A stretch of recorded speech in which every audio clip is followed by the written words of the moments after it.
John's Snoring Dilemma, August 21st, 1951. Welcome to Old Time Radio Classics. Tonight we return to the most dangerous place in America, the Bickerson bedroom at 3 in the morning. John's snoring was a signature element of the Bickersons from the very beginning. Announcer Marvin Miller used to introduce the show by explaining that poor John suffered from contagious insomnia, or Schmoe's disease, that kept Blanche awake with his symphony of snores. But this episode takes the snoring to new heights. August 1951, just a week before the final episode would air, television is about to conquer, but radio still has a few tricks left. Frances Langford plays Blanche with her trademark combination of exhaustion and indignation. How dare John sleep while she lies awake? The injustice, the noise, the utter selfishness of unconsciousness. Lou Parker rumbles and snorts his way through the night while Blanche delivers an area of complaints. It's physical comedy for the ears, and sound effects artists had a field day. Every couple who has ever lost sleep to a snoring spouse will recognize this battle. The war between rest and resentment is eternal. Sweet dreams. From Hollywood, starring Frances Langford and Lou Parker.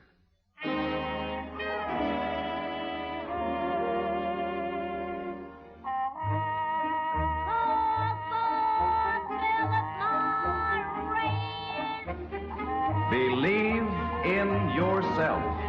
Yes, believe in yourself. Compare Philip Morris. Match Philip Morris. Judge Philip Morris against any other brand. Then decide for yourself which cigarette is milder, tastier, more enjoyable.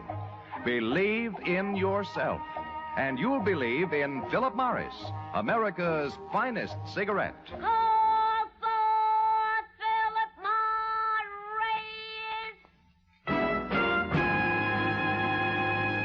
They fight, they yell, they squabble and squawk, but they love each other as much as any married couple in the world. That's Frances Langford and Lou Parker, stars of Philip Rapp's humorous creation, The Bickersons.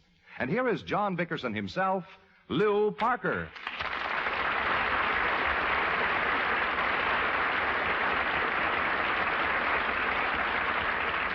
Thank you, ladies and gentlemen, and good evening. Before we don the gloves for our weekly Bickerson bout, I'd like to present my marital sparring partner in another role. Here she is, your Purple Heart girlfriend, Miss Frances Langford.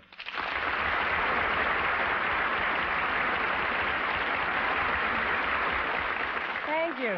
Franny, we received a lot of requests this week from servicemen at the Oak Knoll Hospital in Oakland.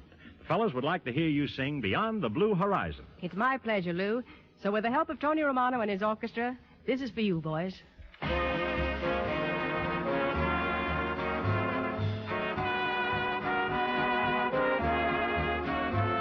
Beyond the blue horizon waits a beautiful day.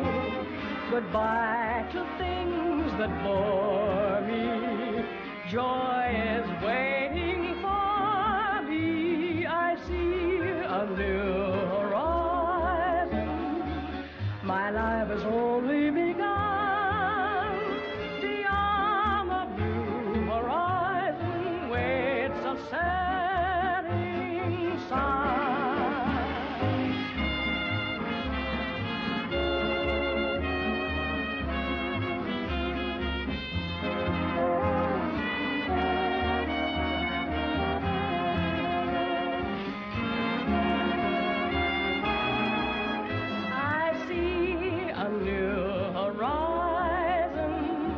My life has only begun. Beyond the blue horizon waits a setting sun.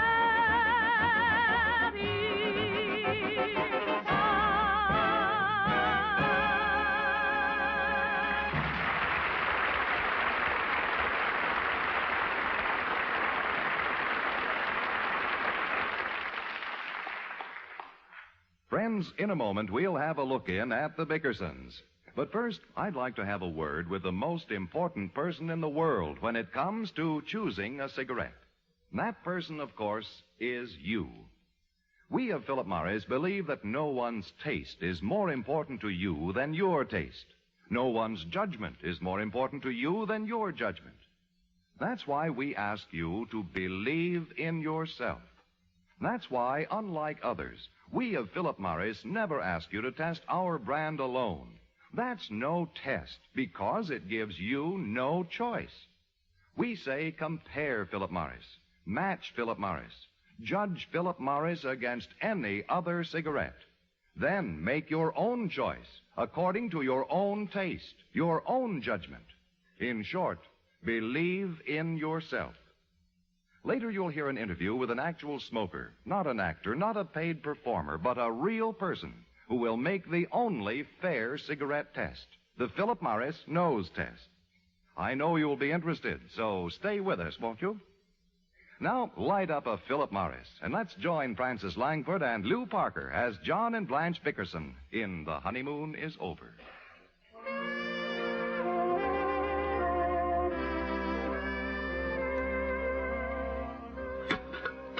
Every morning it's the same thing. Rush, rush, rush.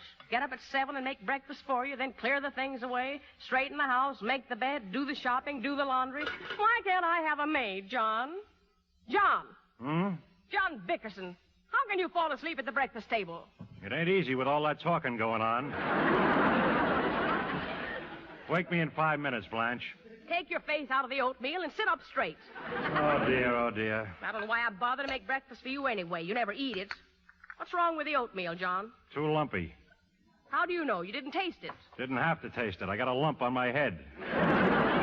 Got it all over your clothes, too. You can't go to work looking like that. Go in and change your suit. What for? My other suit looks worse. No, it doesn't. I had it cleaned. Clean? You had no right to do that. Who told you to have my suit cleaned? What's wrong with you, John? There was a big stain on the lapel. It was filthy. What do you mean, filthy? That was a bourbon stain.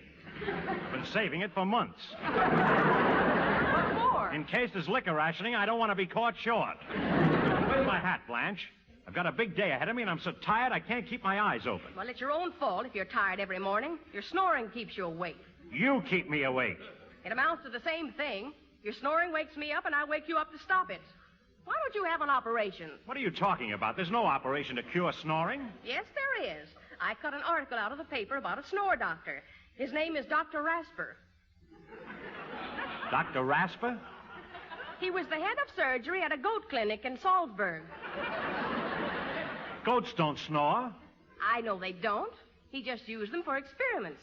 Can't hurt you to let him try, can it? Blanche, I can't afford any operations. I haven't had a single order in 3 weeks. Well, maybe there's an order in that letter that came for you. What letter? It arrived yesterday. It's in a big, fat, official-looking envelope. Well, why didn't you tell me yesterday? I wasn't talking to you yesterday. Where is it? Where's the letter? I sent it back to the post office. Blanche, that letter might contain a big order. What did you send it back for? There was 28 cents postage due on it, and I didn't want to break $1. Pick it up on your way to work. Lend me 28 cents for the postage due. Here. Now, John, you've got to promise me that you'll go through with the operation to cure your snoring. Oh, forget about that quack doctor. He's not a quack. Just listen to what the newspaper I says. haven't time. It'll only take a minute. Listen. Dr. Hugo Rasper, eminent respiratory surgeon, has accepted a residency at Park Haven Hospital. The doctor, a former goat specialist, attained national prominence through his many experiments on snoring. Among his most celebrated patients were the late Lord Martin, the late Charles Canterbury, and the late Countess... John, where are you going? I'm going out of here before you make me the late John Bickerson.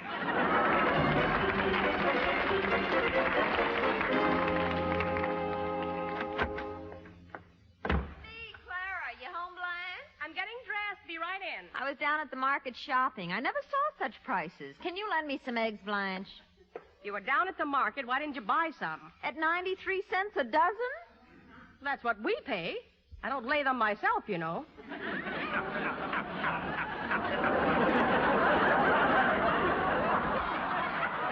Forget about the eggs. What are you putting on those old rags for? I've got to see a doctor. What's wrong with you? Not me. It's John. Clara, does Barney ever disturb you in the middle of the night? Terribly. He sleeps with a smile on his face. If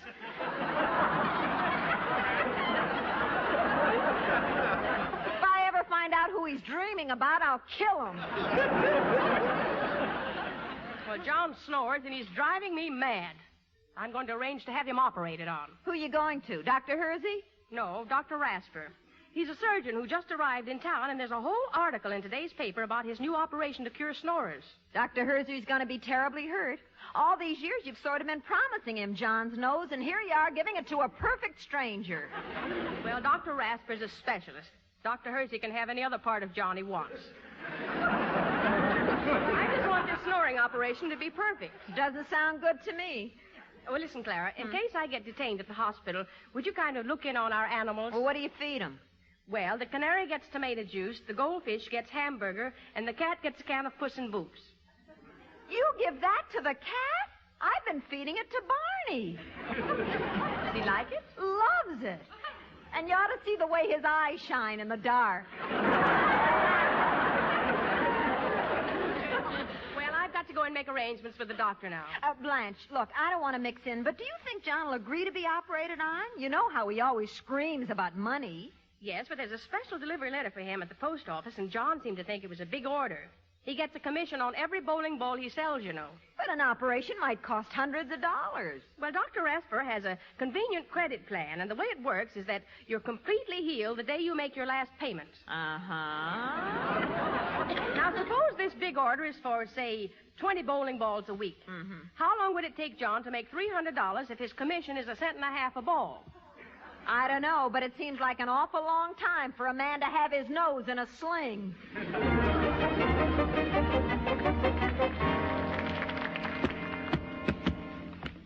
Next. You got a special delivery letter here for John Bickerson? Oh, you want the dead letter window. You're on the wrong line. I've been on 6 lines. Dead letters, stamps, parcel post, registered letters, money orders, and complaint department. I've been kicked back and forth in this building like a used Republican.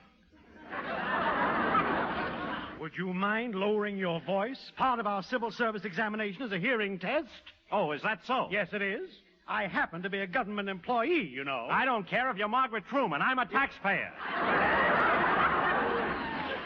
This is not the Bureau of Internal Revenue. There's a lot of things it's not, including a post office. Yeah. But there's a special delivery letter here for me, and I'm gonna get it.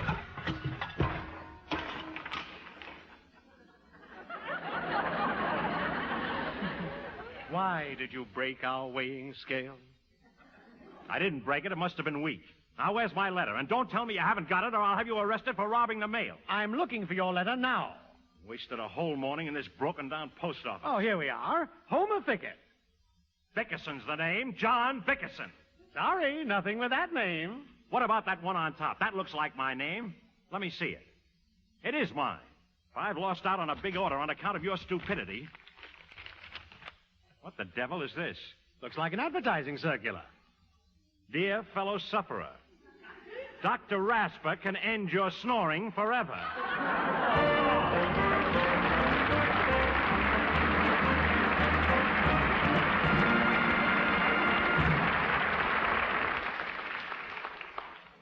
In a moment, we'll join the happy Bickersons. Right now, it's time to join our roving reporter, Jay Jackson, for the story of his interview with an actual smoker in Memphis, Tennessee. Okay, Jay Jackson. Hello there. This is Jay Jackson. While we've been setting up our microphones here in the beautiful lobby of the Hotel Peabody in Memphis, my assistant has been talking to some of the guests and has located a volunteer to take the Philip Morris nose test. Are we all set, Frank? All set, Jay. Jay, I'd like you to meet Mrs. Frank Marshall of Memphis, Tennessee. Mrs. Marshall is not a Philip Morris smoker. Thank you, Frank. How do you do, Mrs. Marshall? Fine, thank you. Now, about this test, I'd like to ask you one favor first. For obvious reasons, don't refer to your present cigarette, please, by its brand name, all right? All right, Mrs. Marshall. Now, let me offer you a Philip Morris cigarette. There we are. Do you have one of your own brand handy? Yes, I do. Good. Now, which of the 2 cigarettes would you prefer to light first? Oh, it doesn't make any difference. Well, suppose you make the choice. All right, I'll light the Philip Morris. Philip Morris first. All right. Now, I'll light it for you, then I want you to take a puff. Do not inhale. Let the smoke come slowly through your nose. That's the idea. And that was the Philip Morris first, right? That was. Now, Mrs. Marshall, let's try exactly the same test with your own cigarette, which I noticed is also one of the leading brands. I'll light it for you. I want you to take a puff. Do not inhale. And let the smoke come slowly through your nose. There we are. Now, Mrs. Marshall, you've tried exactly the same test with both cigarettes. First with the Philip Morris, then your own brand, right? Right. Tell me, please, what difference, if any, did you notice between the 2 cigarettes? Well, the Philip Morris seemed much milder. You found the Philip Morris milder than your own Yes, cigarette? I did. Well, Mrs. Marshall, you've just confirmed the judgment of thousands of other smokers all over the country who have also found that Philip Morris is milder. Thank you so much. All right. Remember this, the test you just heard is entirely voluntary, and no promise of any kind, no payment whatsoever is made for any statement in the interview. Friends, the Philip Morris nose test is the only fair test, for it allows you to compare, match, judge Philip Morris against any other cigarette. Yes, try this test. Believe in yourself, and you too will believe in Philip Morris, America's finest cigarette. And now, once again, here are Francis Langford and Lou Parker as John and Blanche Bickerson in The Honeymoon is Over.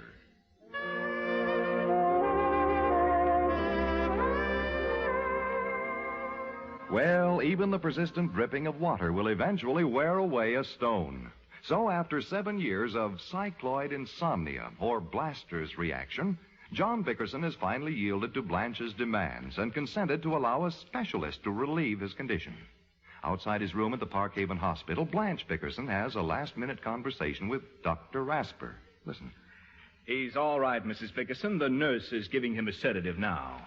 Nothing can go wrong, can it, Dr. Rasper? He won't be in surgery over 15 minutes, and there's absolutely no danger whatever. What causes a man to snore like that, Doctor? Well, he's a mouth breather, very likely suffering from Klinefelter-Stürder, a respiratory disorder resulting from a postpharyngeal condition. Does he drink anything? Anything. The operation won't hurt, will it? Not the slightest. All we have to do is take a stitch in his palate and shorten his uvula. Well, I hate to bring this up now, Dr. Rasper, but how much will it cost? The fee will be $50 with the anesthetic. How much is it without the anesthetic? I should say about $40, but I wouldn't advise the operation without it. All right, Dr. Rasper. I think you better run along, Mrs. Bickerson. It's past midnight. He's got to get a good night's rest, and you can come and see him in the morning. Well, I'll just look in on him to make sure he's sleeping. Very well. Good night, Mrs. Bickerson. Good night, Doctor.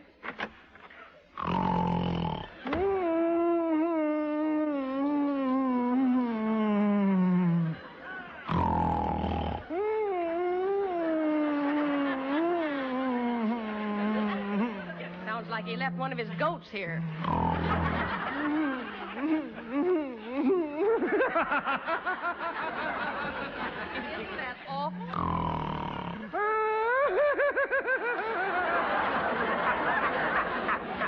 Dear, I must see that he gets a good night's rest. John, wake up. What's the matter, Blanche? What's the matter? How can you sleep like that? I cleaned the kitchen, I plucked the canary, I scaled the goldfish, and I milked the cat. Everything's taken care of. Let me sleep. John, what are you talking about? We're in the hospital. Who's sick? Nobody's sick. You're going to have an operation. Dr. Rasper's going to shorten your uvula in the morning. And what did you wake me up now for? The way you were snoring, I was afraid you'd wear it off before I got a chance to operate. I don't know why I let you talk me into this. Who made that broken-down Dr. Rasper such an authority on...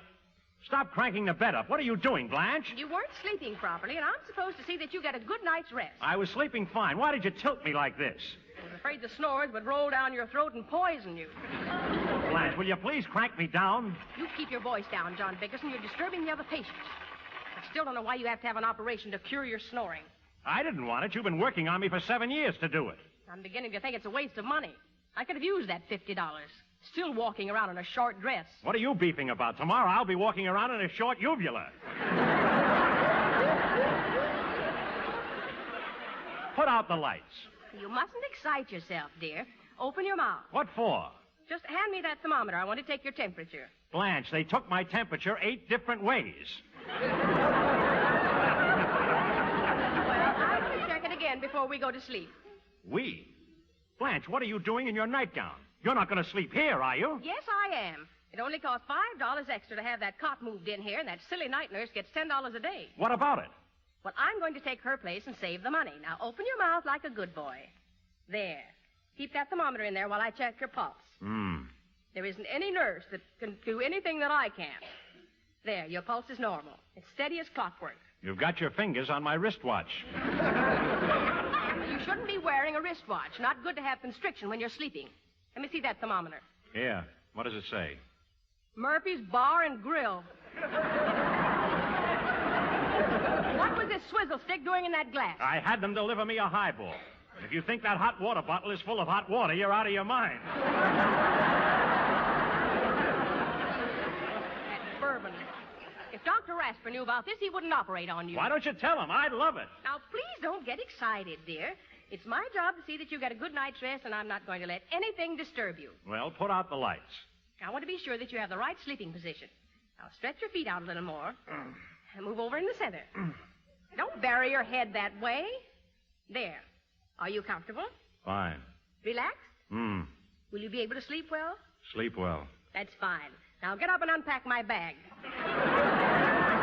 Pack your bag? I thought you were putting me to sleep. I was just testing. Unpack my bag, John. Why don't you unpack it? I have to refill this hot water bottle. I don't need any hot water bottle. Not for you, it's for me. What?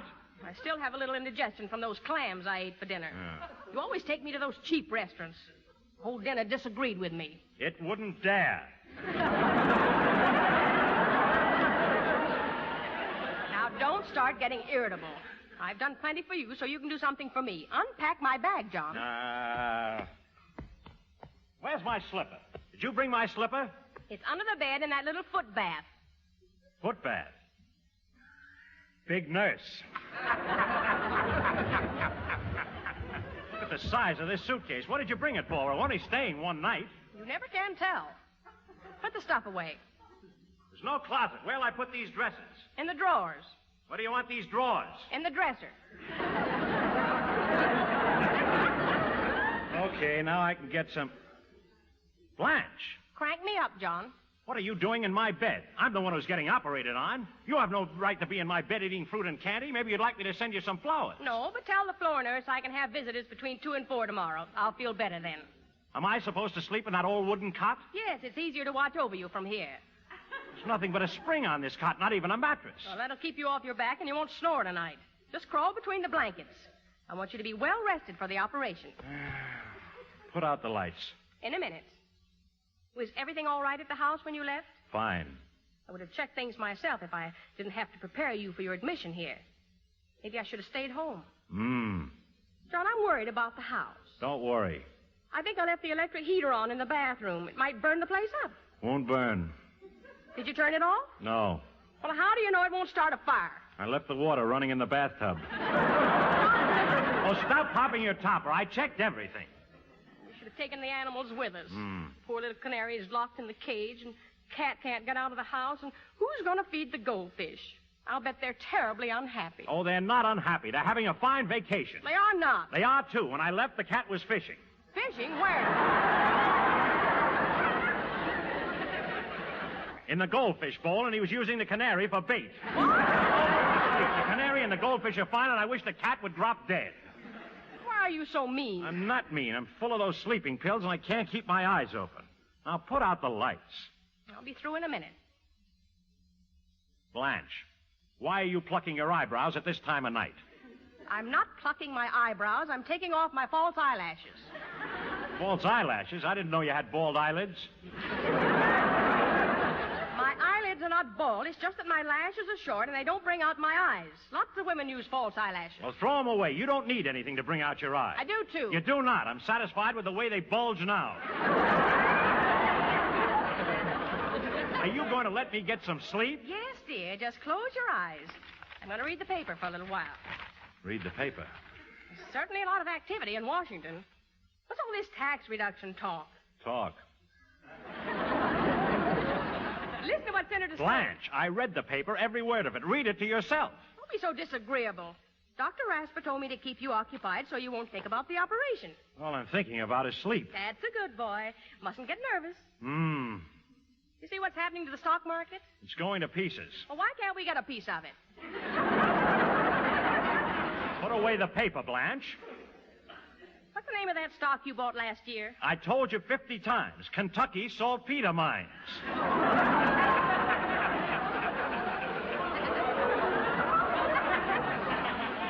Preferred.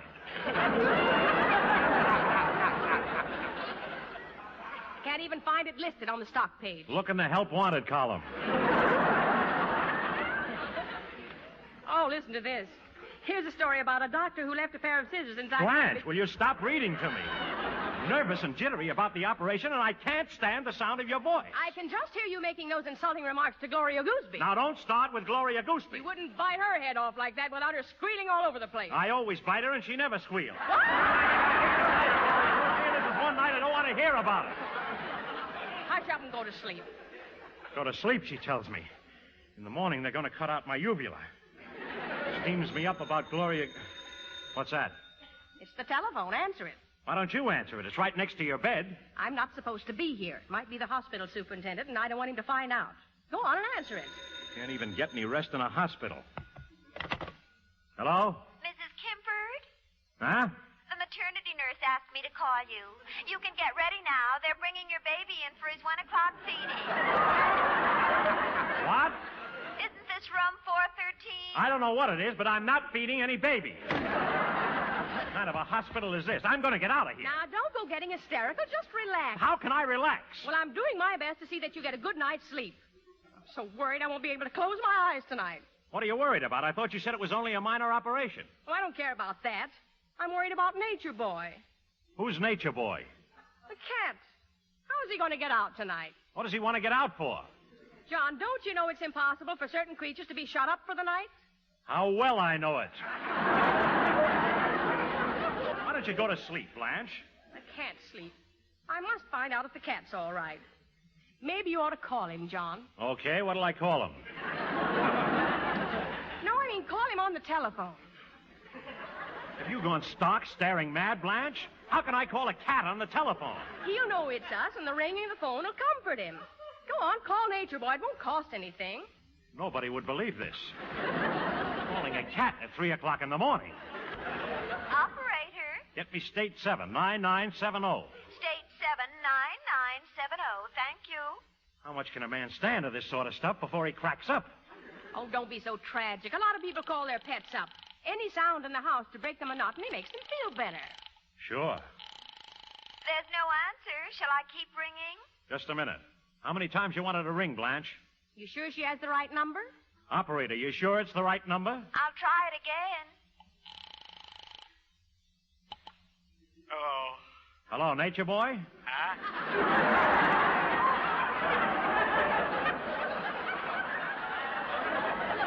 Are you all right? Fine. Good. I left a big dish of catnip under the sink. Don't touch the canary. Okay. Goodbye. There, the cat feels fine. Blanche! Who answered that phone? I thought you were kidding. Did somebody answer? It must have been the wrong number. You think so, John? Of course I think so. Don't start making you believe that a cat can talk. Blanche, I can't stand any more of this. I'm going home. You get right back in that bed. Dr. Rasper will never forgive me if you run out on him. I don't care. I don't trust that doctor, and I don't believe he knows what he's doing. I'm getting out of here. You are not. Everything's been prepared. The surgery, the nurses, the anesthetic. They'll think you're crazy, John. Blanche, it won't work, I tell you. There's no operation that can cure snoring. The guy's a fake. What's he charging you? $50. Blanche, I appeal to your sense of economy. I'm a perfectly healthy guy. Never been sick a day in my life. That snoring operation won't work, and we'll be out $50. We won't be out a penny. I made a deal with Dr. Rasper. What deal? If the operation isn't a success, he's going to take out your liver and appendix for nothing. Good night, Blanche. Good night.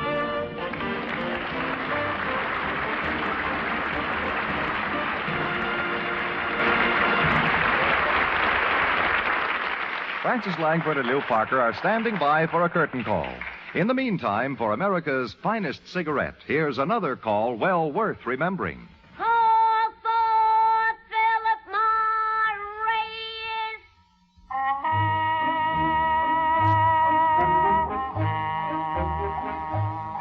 Morris. Remember, Philip Morris is definitely less irritating, definitely milder than any other leading brand.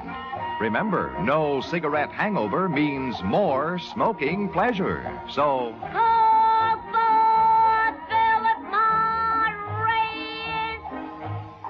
And now, here are John and Blanche Bickerson as Francis Langford and Lou Parker. Say, Lou, I was talking to your wife yesterday, and she told me you just bought a big ranch out in the valley. That's right, Francis. You know, my wife is a city girl, and she doesn't know as much about ranch life as I do. We'd like you to come out and see the place, though. I'd love to see it, Lou. Well, it's only half an acre, but it's got good grass on it, and our livestock is thriving. Livestock? What have you got, chickens? No? Pigs? Cows? Oh, nothing like that. Well, what kind of livestock are you raising? Gophers. Good night, Francis. Good night, everyone.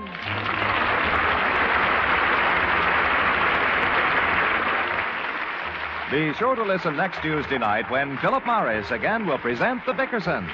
And don't miss the Philip Morris Playhouse this coming Thursday night over this same station, when Philip Morris will present An Inspector Calls. That's Thursday night for the Philip Morris Playhouse over CBS. In the meantime, don't forget to... Call for Philip Morris!